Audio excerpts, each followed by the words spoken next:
एक शहर में एक सेठ रहते थे।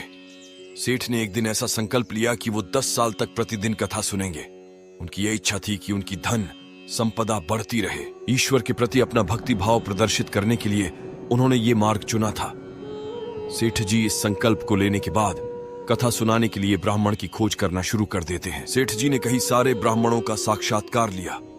अंत में उन्हें जैसा चाहिए था वैसा एक सदाचारी धर्मनिष्ठ ब्राह्मण मिला गया। इस ब्राह्मण ने 10 साल तक सेठ को कथा सुनाना स्वीकार कर लिया। ब्राह्मण तय समय पर प्रतिदिन आता और सेठ जी को कथा सुनाकर जाता।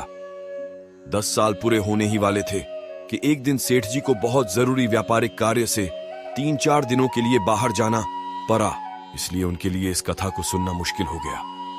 सेठ जी ने यह बात अपने ब्राह्मण को बताई। ब्राह्मण ने सेठ जी से कहा कि आपके स्थान पर आपका पुत्र कथा सुन लेगा तो भी चलेगा, क्योंकि यह धर्मानुसार ही है।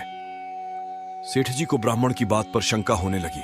उन्होंने ब्राह्मण से कहा कि कहीं मेरा पुत्र कथा सुनकर वैरागी तो नहीं हो जाएगा ना?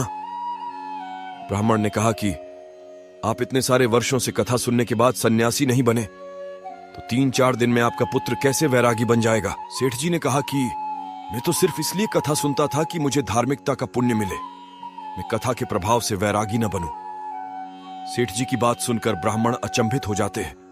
वो सेठ जी से कहते हैं कि मुझे माफ करना सेठ जी, किंतु आपको कथा का कोई पुण्य नहीं मिलेगा, क्योंकि आपकी धार्मिकता दिखावटी है और आपने ये सब स्वार्थवश किया है। सेठ जी ब्राह्मण की बात सुनकर निरुत्तर हो जाते हैं।